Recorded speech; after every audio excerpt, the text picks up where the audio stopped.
Hello dear student, कैसे हैं? मैं नीलकमल सर उपस्थित हुआ हूं अपने online platform Purvanchal career classes पर। आज का जो प्रैक्टिस सेट हम लेके आए हैं बड़ा ही इंपॉर्टेंट प्रश्नों का संग्रह है, जो विगत के वर्षों में आया हुआ सीटेट का प्रश्न है। तो आप हमारे चैनल को शेयर, सब्सक्राइब और लाइक करना ना भूलिए। आइए हम जो आज का प्रैक्टिस सेट लेके आए हैं वो आपके स्क्रीन पे है और इसका पहला क्वेश्चन आपके स्क्रीन पे है। इसको पढ़िए और इसके प्रश्नों का उत्तर दीजिए। आज का जो पहला प्रश्न है वह है, पर्यावरण अध्ययन की पाठ्य पुस्तकों में विभिन्न प्रकरणों में एक खंड करके देखो को शामिल किया गया है, जिसका उद्देश्य है। यह प्रश्न है, इसके 4 ऑप्शन है। ए है घर में शिक्षार्थियों को व्यस्त रखना, बी है प्रत्यक्ष हस्तपरक अनुभव उपलब्ध कराना, तीसरा है सी परीक्षा में निष्पादन को सुधारना और डी है वैज्ञानिक शब्दावली की परिभाषाएं सिखाना। तो मेरे प्यारे विद्यार्थियों, इस प्रश्न का उत्तर आप लोग बताइए कि क्या होगा।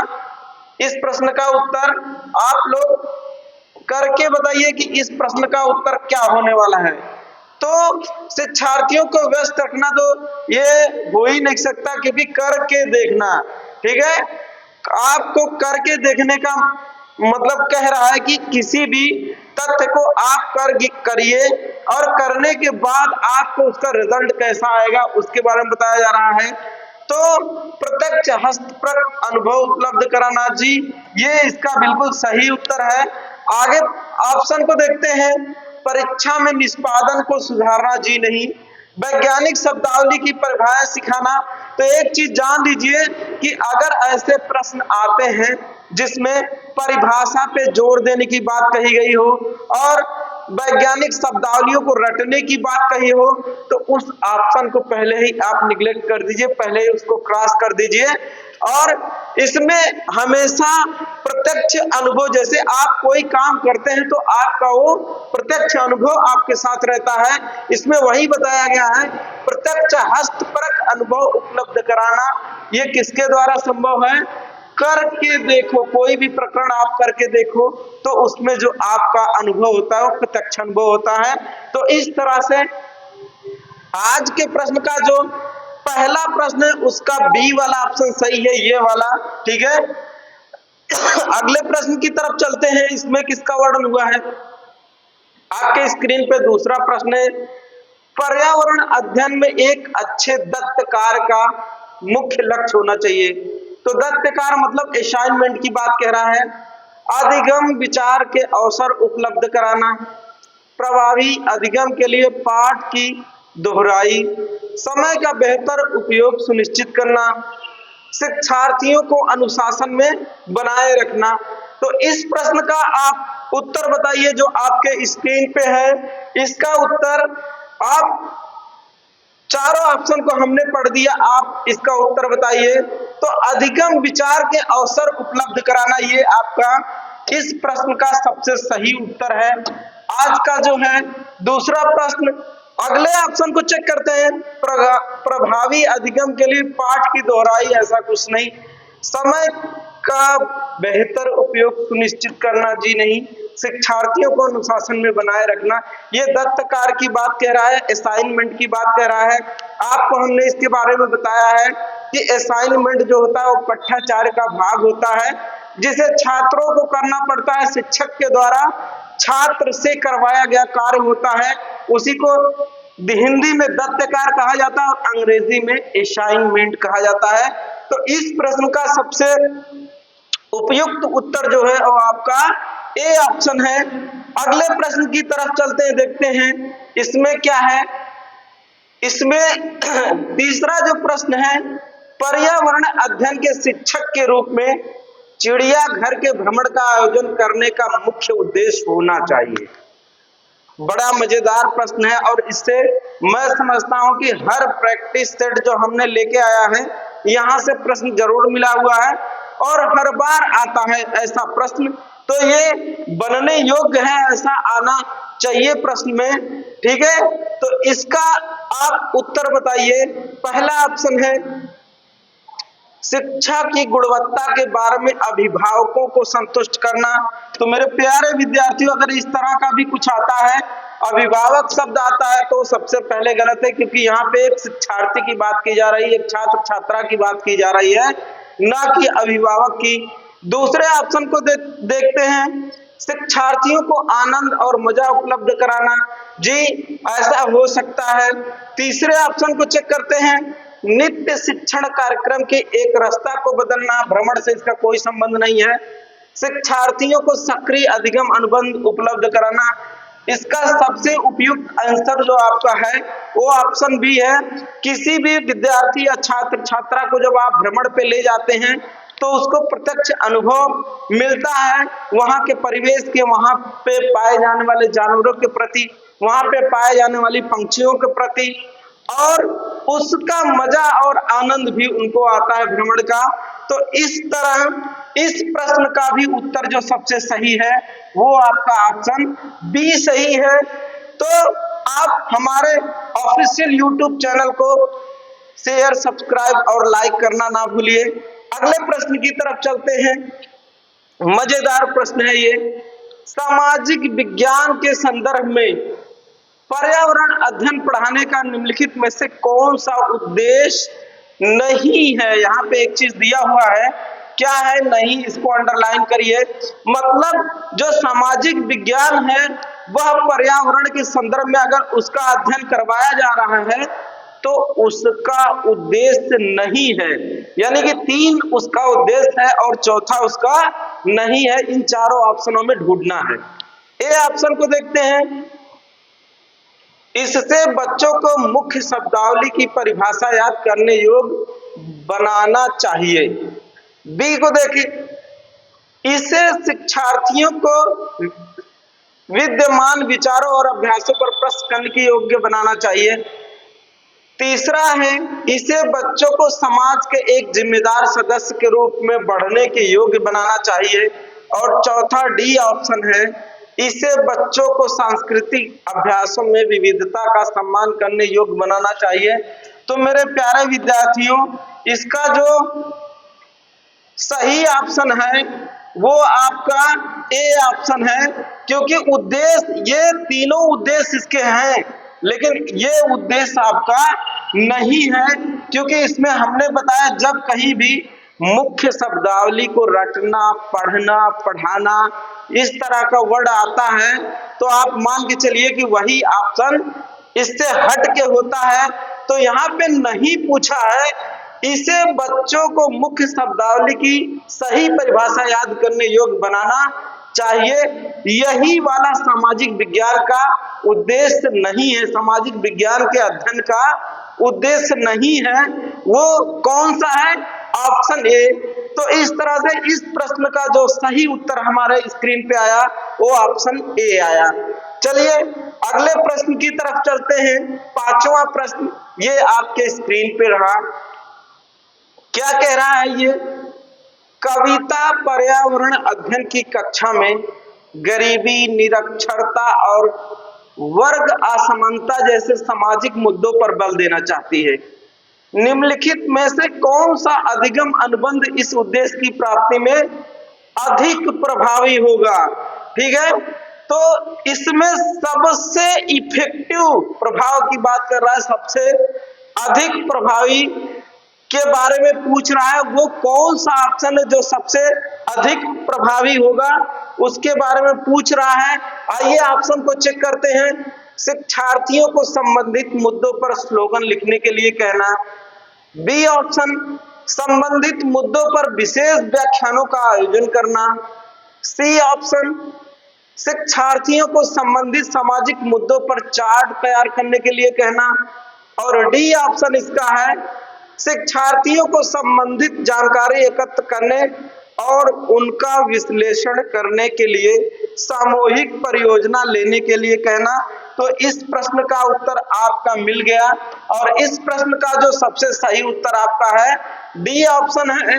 इस तरह के जो क्रियाकलाप होते हैं जैसे निरक्षरता, वर्ग असमानता, सामाजिक मुद्दों पर बल देना, ये सब शिक्षार्थियों को संबंधित जानकारी एकत्र करने के लिए कहना चाहिए और उनका विश्लेषण करने के लिए सामूहिक परियोजना लेने के लिए कहना, ये ऑप्शन आपका बिल्कुल सही है। अगले प्रश्न की तरफ चलते हैं। क्या है? प्राथमिक स्तर पर पर्यावरण अध्ययन में रचनात्मक आकलन को शामिल नहीं करता है। इसमें भी नहीं आया है, इसका भी आप ध्यान रखिएगा। ठीक है, इसमें भी नहीं आया है, इसका ध्यान रखिएगा। इसका मतलब है कि रचनात्मक आकलन के 3 ऑप्शन सही है, 1 ऑप्शन गलत है। जो ऑप्शन गलत है वही इस प्रश्न का उत्तर है। तो आइए ढूंढते हैं। शिक्षार्थियों की ग्रेडिंग और रैंकिंग। दूसरा है शिक्षार्थियों के अधिगम रिक्तियों की पहचानना, शिक्षण में कमियों की पहचानना, शिक्षार्थियों के सीखने को बढ़ाना। अब मेरे प्यारे विद्यार्थियों, इसमें 3 ऑप्शन तो इस उद्देश्य को पूरा करता है, लेकिन चौथा ऑप्शन वो आपका ए ऑप्शन है। ये आपके ग्रेडिंग और रैंकिंग वाला जो ऑप्शन है, ये पर्यावरण अध्ययन में रचनात्मक आकलन का फॉलो नहीं करता, यानी कि रचनात्मक आकलन में इसे शामिल नहीं किया गया है। तो इस तरह से इस छठे प्रश्न का जो उत्तर आपके स्क्रीन पे निकल के आया वो आपका ऑप्शन ए निकल के आया। अब अगले प्रश्न की तरफ चलते हैं। इंपॉर्टेंट प्रश्न है, यहां से भी ये भी थ्योरी का प्रश्न है। ठीक है, हम जाएं तो कहां जाएं, एक चैप्टर है कक्षा 5 में एनसीईआरटी में, वहां से प्रश्न आया हुआ है, हम जाएं तो कहां जाएं, जिसका वीडियो हम आपको बनाए हैं और आपके लिए बनाए हैं, प्लेलिस्ट में है, आप उसको देख सकते हैं, वहां से प्रश्न आया हुआ है। तो नीचे लोगों के कुछ क्रियाकलाप दिए गए हैं। खानों का उत्खनन, खुदाई, बांधों का निर्माण, बाजार में बेचने के लिए पत्तियां एवं जड़ी बूटी इकट्ठी करना, बांस से टोकरी बुनना, गिरे हुए पत्तों से पत्तल बनाना। ठीक है, ये 5 ऑप्शन आपके स्क्रीन पे दिया हुआ है। अब नीचे प्रश्न पूछ रहा है, कूट मिलान का प्रश्न है, इनमें से वह क्रियाकलाप कौन से हैं जो जंगलों के गायब होने के लिए जिम्मेदार हैं। तो सबसे पहले इस चीज को आप जानिए कि जंगल को गायब होने के लिए इनमें से कौन से ऑप्शन जिम्मेदार हैं, पहले इसको ढूंढा जाए। तो ये तो है नहीं, बांस से टोकरी बनाना भी नहीं है, ये भी नहीं है, तो मिला जुला के ए और बी ऑप्शन। अब इसमें ढूंढते हैं चारों ऑप्शन में ए और बी कहां मिल रहा है। पहला है बी, सी, डी तथा ए, ये गलत है। ठीक है, बी ऑप्शन केवल ए, ये भी गलत है। सी ऑप्शन ए तथा बी, तो मिला जुला के आपका यहाँ पे उत्तर मिल गया। कौन ऑप्शन? C option. हमने यहाँ पे देखा ए और बी, ये दोनों जो क्रियाकलाप है इससे जंगल नष्ट होने के कगार पे है। खान, आप देखेंगे पहाड़ी क्षेत्रों में जो पहाड़ के नीचे यानी कि परतदार शैल होता है, उसी के नीचे खनिज पदार्थ पाए जाते हैं, और जब हम उसकी खुदाई करते हैं तो उसके ऊपरी सतह पे उगे हुए जंगल नष्ट हो जाते हैं। और दूसरा जो है बांधों का निर्माण, बांध बनाने के लिए नदियों का पानी एक जगह इकट्ठा किया जाता है और उस पानी के बहाव में यानी कि उस पानी को जब हम इकट्ठा करते हैं तो वह पानी दूर तक फैल जाता है और वहां पे उगने वाले जंगलों को वो नष्ट कर देता है। तो इस हिसाब से इस प्रश्न का जो ऑप्शन सही निकल के आया, ऑप्शन सी निकल के आया। 7वें प्रश्न का उत्तर। अगले प्रश्न की तरफ चलते हैं, देखते हैं इसमें कौन कौन बिंदुओं का वर्णन किस किस बिंदुओं का है। ये भी आपके थ्योरी का प्रश्न है। कांसे के बारे में सही कथन चुनिए।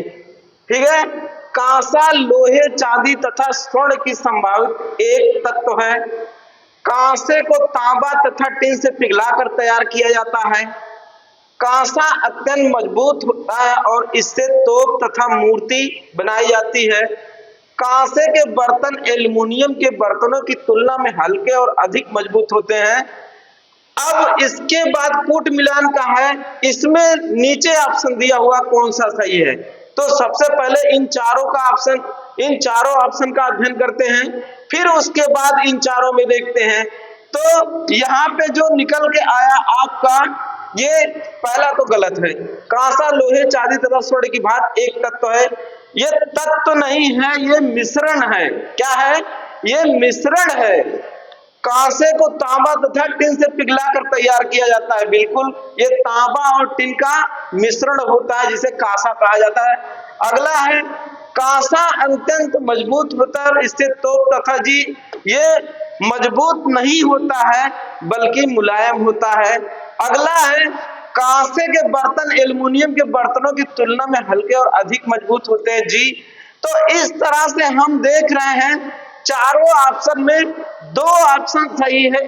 कौन कौन? बी और डी। बी और डी सही है। अब बी और डी को हम ढूंढते हैं कि कहां पे है वो ऑप्शन। ठीक है, देखते हैं कि कहां पे है वो ऑप्शन। आठवें का ऑप्शन जो है, सॉरी यहां पे एक गलती हुई है। कांसा, सॉरी ये कांसा अत्यंत मजबूत होता है और इससे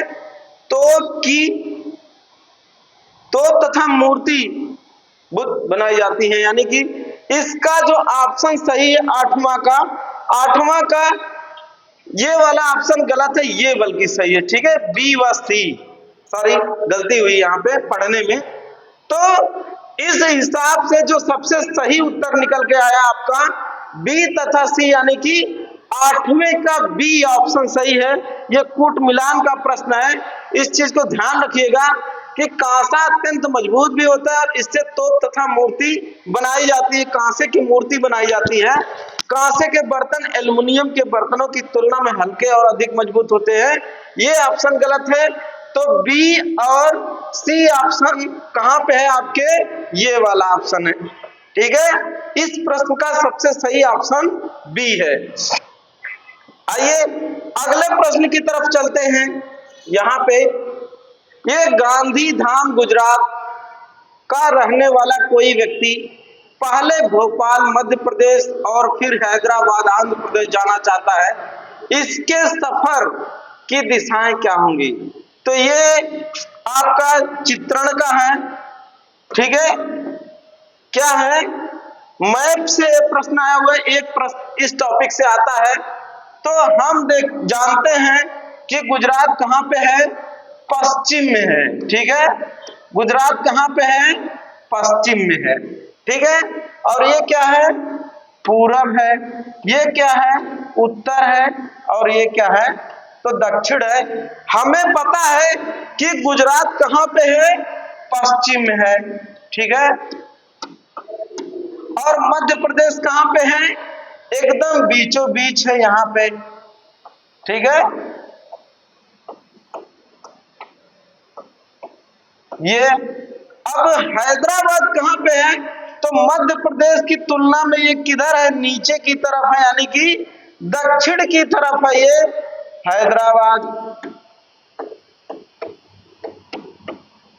अब हम देखें कि व्यक्ति यहां से स्टार्ट किया और किस दिशा में जाया? पश्चिम से पूरब आया। ठीक है, कहां आया? पश्चिम से पूरब, और पूरब से फिर दक्षिण आया। अब देखिए इसमें कौन सा ऑप्शन है? पश्चिम से पूरब फिर दक्षिण। पहले दक्षिण दिशा में और फिर पूर्व की दिशा में? जी बिल्कुल नहीं। पहले पूर्व दिशा में फिर दक्षिण दिशा में? बिल्कुल सही। पहले पश्चिम दिशा में फिर दक्षिण दिशा में? ये गलत है। पहले दक्षिण दिशा में फिर पश्चिम दिशा में? जी बिल्कुल। ये आप जान लीजिए कि आप मैप का जानकारी होगा तभी ऐसे प्रश्न कर पाएंगे, क्योंकि आपको पता है कि सबसे जो पश्चिमी छोर होता है भारत का, वहां पे गुजरात स्थित है, और जो सबसे पूर्वी है वो अरुणाचल प्रदेश है, सबसे उत्तरी जम्मू कश्मीर लेह लद्दाख है, और सबसे दक्षिण में आपका क्या है? चेन्नई। क्या चेन्नई है? तो इस तरह से इस प्रश्न का जो सही उत्तर निकल के आया वो ऑप्शन बी, यानी कि पश्चिम से पहले पूर्व की दिशा में गया, फिर पूर्व से दक्षिण की दिशा में आया। तो उम्मीद करते हैं ये आप जरूर समझ गए होंगे। अगले प्रश्न की तरफ चलते हैं। इसमें क्या है, किसी शहर के मानचित्र पर यह लिखा था, स्केल 1 सेंटीमीटर बराबर 110 मीटर। यदि मानचित्र पर किन्हीं दो स्थानों की बीच की दूरी 15 सेंटीमीटर है तो उन दोनों स्थानों के बीच की वास्तविक दूरी क्या होगी।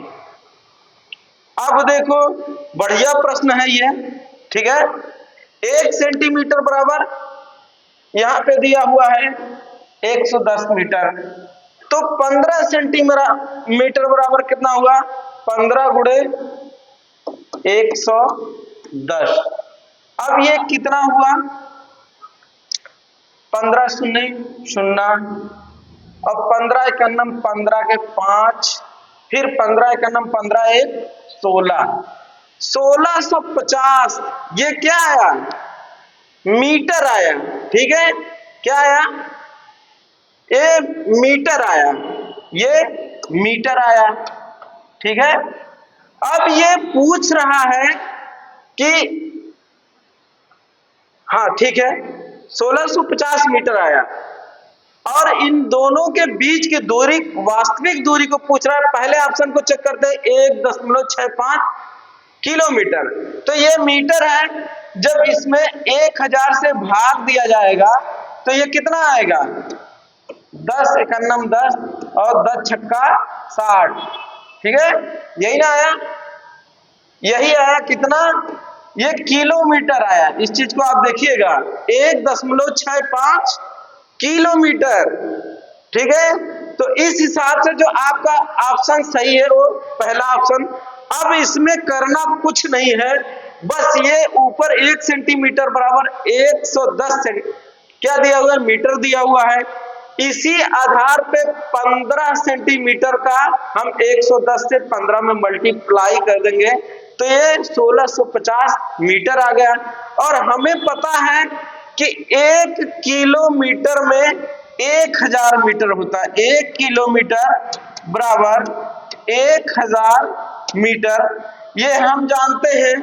तो 1650 मीटर में कितने किलोमीटर होंगे, इसी आधार पे 1650 में 1000 से भाग दिया गया है। इस चीज को आप जानिए, ठीक है। 1650 में किससे भाग दिया गया है, 1000 से भाग दिया गया है। इसको आप जानिए कि यहां से ये प्रश्न आया हुआ है, ठीक है। अब बचा 165, और 165 में आप जब 100 की भाग करेंगे तो आपका 1.65 किलोमीटर, अर्थात इस प्रश्न का जो सबसे सही उत्तर निकल के आया वो आपका ये ऑप्शन निकल के आया। इसको पहले हमको सेंटीमीटर को मीटर में बदलना है, और फिर जो मीटर आया उसको हमको किलोमीटर में बदलना है। इस तरह से यह प्रश्न का जो उत्तर आया वो ऑप्शन ए निकल के आया। अगला प्रश्न बहुत इजी है, हुआ प्रश्न है। माउंट एवरेस्ट का भाग है म्यांमार का, भारत का, तिब्बत का, नेपाल का। तो ये सबको पता है कि जो आपका माउंट एवरेस्ट है वो नेपाल का भाग है। नेपाल में इसे सागर माथा कहा जाता है, इस चीज को भी आप नोट करिए, सागर माथा कहा जाता है। और इसकी ऊंचाई है 8848 मीटर, ठीक है। और ये भी प्रश्न थ्योरी का है। हमने आपको एक चैप्टर पढ़ाया था बछेंद्री पाल के बारे में, वहां से ये प्रश्न आया हुआ है, ठीक है। वहां से ये प्रश्न आया हुआ है। इसमें माउंट एवरेस्ट पूछ रहा है भाग किसका है, वो भारत का भाग ना होके बल्कि नेपाल का भाग है। इस चीज को आप नोट करिएगा, ठीक है। अगले प्रश्न की तरफ चलते हैं। इसमें क्या है, नीचे दिए गए कर्तव्यों उत्तरदायित्व का अध्ययन कीजिए। अन्य लोगों का सामान उठाने में मदद करना, पूरे ग्रुप के आगे चलना ताकि ग्रुप पीछे चले, जो चल ना पाए उसे रुकने के लिए कहना, साथी के बीमार होने पर उसका ध्यान रखना और सबके लिए खाने पीने का इंतजाम करना, रुकने और आराम करने के लिए अच्छी जगह ढूंढना। माउंटेनियर ग्रुप में ग्रुप लीडर की जिम्मेदारियों का उपयुक्त में से चुनाव कीजिए। तो मेरे प्यारे विद्यार्थियों, ये भी आपका थ्योरी का प्रश्न है और इन पांचों ऑप्शनों में से कौन सा माउंटेनियर का जो कार्य है, कर्तव्य है, उसके बारे में पूछ रहा है कि कौन सा इसका कार्य कर्तव्य सही है। तो स्क्रीनशॉट पे इनके सारे कर्तव्य लिखे हुए हैं और ये भी कूट मिलान का प्रश्न है, यहाँ से प्रश्न बनता है और इस प्रश्न को आप लोग करिए और हम भी करने का प्रयास कर रहे हैं। देखते हैं कौन सा ऑप्शन इसमें सही है। तो इस हिसाब से आपका जो देखा जा रहा है, अन्य लोगों का सामान उठाने में मदद करना, ये ऑप्शन बिल्कुल सही है। अन्य को देखते हैं, ठीक है, अन्य के बारे में देखते हैं कि अन्य ऑप्शन में कौन सा ऑप्शन सही है। तो जो चल ना पाए उसे रुकने के लिए कहना, ये ऑप्शन गलत है भैया। और कौन सही है? साथी के बीमार होने पर उसका ध्यान रखना और सबके लिए खाने पीने का इंतजाम करना, ये भी सही है। और रुकने और आराम करने के लिए अच्छी जगह ढूंढना। तो इस हिसाब से आपका ADE वाला ऑप्शन सही है। नीचे देखते हैं ADE, तो यही मिल गया, अर्थात इस प्रश्न का जो सबसे सही उत्तर निकल के आया वो ऑप्शन A आया। अन्य लोगों का सामान उठाने में जो ग्रुप लीडर है वो मदद करता है, साथी के बीमार होने पर उनका ध्यान रखता है और उसके लिए खाने पीने का इंतजाम करता है, और रुकने और आराम करने के लिए अच्छी जगह भी ग्रुप लीडर का ही होता है। तो इस हिसाब से जो आपका सबसे सही उत्तर निकल के आया वो ऑप्शन, ये ऑप्शन निकल के आया। ये भी थ्योरी का प्रश्न है, ठीक है। आगे चलते हैं अगले प्रश्न की तरफ। इसमें क्या है? ये भी हुआ है। उस वैज्ञानिक का क्या नाम है जिसने सर्वप्रथम मच्छर के पेट के अंदर ताक झांक की और यह सिद्ध किया कि मलेरिया मच्छर से फैलता है, तथा इस अनुसंधान के लिए दिसंबर 1902 में चिकित्सा के क्षेत्र में नोबेल पुरस्कार दिया गया। इसका भी हम वीडियो बनाए हैं और मच्छरों की दावत का एक चैप्टर है, वहां से ये प्रश्न आया हुआ है, थ्योरी का प्रश्न है। तो मेरे प्यारे विद्यार्थियों, इस प्रश्न का उत्तर आप बताइए जो आपके स्क्रीन पे आया है। 13वां प्रश्न है, तो Ronald Ross, Charles Darwin, Gregor John Mendel और जॉन मेस्ट्रल। तो इस प्रश्न का जो सबसे सही उत्तर है वो आपका ये है, क्या है? वो है रोनाल्ड रॉस। रोनाल्ड रॉस किसका खोज किए हैं? मलेरिया का, ठीक है। और चार्ल्स डार्विन ये विकासवाद सिद्धांत दिए हैं, ठीक है। और कौन है? ग्रेगर मेंडल है, ये मेंडल, ठीक है। ग्रेगर मेंडल है या ग्रेगर जॉन मेंडल, इन्होंने आनुवांशिकता की खोज किया है, ठीक है।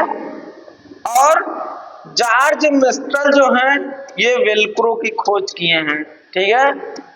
और इसको हम पढ़ाए भी हैं, इसका स्क्रीनशॉट आप ले सकते हैं। ये बड़ा ही इंपॉर्टेंट ये नाम है, यहां से प्रश्न अनेकों बार बने हुए हैं, ठीक है। वेलक्रो, आनुवांशिकता, विकासवाद और मलेरिया। तो इस तरह से इस प्रश्न का जो सबसे सही उत्तर है वो रोनाल्ड रॉस है। अगले प्रश्न की तरफ चलते हैं। इसमें क्या है? रजत ने अपने मित्र से कहा, मैं नहीं खेल सकता क्योंकि मुझे बुखार है, मैं कपकपी, बुखार, सिर दर्द, अंत में पसीना आने के चक्कर से गुजरता हूँ। रक्त की जांच के बाद डॉक्टर ने मुझे एक कड़वी दवाई दी। रजत किस रोग से पीड़ित है? तो अभी अभी हमने ऊपर के प्रश्न में पढ़ा है कि रोनाल्ड रॉस ने मलेरिया की खोज किया और मलेरिया के जो लक्षण उन्होंने बताया वो सेम यही है जो आपके स्क्रीन पे दिखाया गया है, कपकपी, बुखार, सिर दर्द और शरीर से पसीना आना ये मलेरिया बीमारी के लक्षण है। तो इस ऑप्शन को आप देखिए तो आपके पहले ही ऑप्शन में मलेरिया का जिक्र हुआ है। तो इस तरह से इस प्रश्न का जो सबसे सही उत्तर निकल के आया वो आया मलेरिया। मलेरिया रोग होने पर व्यक्ति में कंपन हो जाता है, उसे ठंडा लगने लगता है, फिर उसके बाद उसके शरीर से पसीना आने लगता है। इस तरह का लक्षण दिखे तो आप तुरंत जानिए कि आपको मलेरिया हो गया है। और मलेरिया की दवाई जो होती है वो सिनकोना के छाल से प्राप्त की जाती है। ठीक है, किससे प्राप्त की जाती है? सिनकोना के छाल। ठीक है, ये सिनकोना से, ठीक है, सिनकोना से ये क्या बनाया जाता है? कुनैन, ये है, ये दवाई है। ठीक है, तो मलेरिया के उपचार के लिए किस पौधे का उपयोग किया जाता है? सिनकोना का उपयोग किया जाता है। उससे कुनैन नामक दवाई बनाई जाती है जो मलेरिया बीमारी को ठीक करने के लिए उपयोग में लाई जाती है। अगला जो प्रश्न आपका है, देखते हैं कौन सा प्रश्न है। ये है अल-बिरूनी। अल-बिरूनी के बारे में भी हमने थ्योरी में पढ़ाया है, बहुत इंपॉर्टेंट प्रश्न है ये। क्या दिया गया है? अल-बिरूनी कौन था? वह एक यात्री था जिसने भारत के लोगों की संस्कृति का अध्ययन करने के लिए कश्मीर से कन्याकुमारी तक की यात्रा किया। वह एक कुतुबशाही सुल्तान था जिसने हमारे देश में लगभग 40 वर्ष शासन किया। वह अफगानिस्तान का एक व्यापारी था जो हमारे देश में मेवों के बाजार का अध्ययन करने के लिए आया था। वह उज्बेकिस्तान का यात्री था जिसने एक किताब लिखी जो हमारे देश के इतिहास के बारे में जानने में सहायक है। तो मेरे प्यारे विद्यार्थियों, आप इसका उत्तर कमेंट बॉक्स में कमेंट करके जरूर दीजिएगा। तो इसका सबसे सही जो उत्तर है वो उज्बेकिस्तान का, ये भी हम पढ़ाए, इसका वीडियो आपके प्लेलिस्ट में पड़ा हुआ है। और इसने जो एक किताब लिखा हुआ था उसका नाम था किताब उल हिंद। किताब उल ए हिंद। ठीक है, ये इसकी अल-बिरूनी की जो किताब है उसका नाम है किताब उल ए हिंद, या किताबुल, कभी कभी शॉर्ट फॉर्म में सब कह देते हैं किताब उल हिंद, लेकिन किताब उल ए हिंद जो इसकी रचना है किसकी है? अल-बिरूनी की रचना है। और इस पुस्तक से भारत के इतिहास के बारे में पता चलता है। तो आज का वीडियो कैसा लगा आप कमेंट बॉक्स में कमेंट करके जरूर बताइएगा। मिलते हैं अगले वीडियो में, तब तक के लिए नमस्कार, जय हिंद।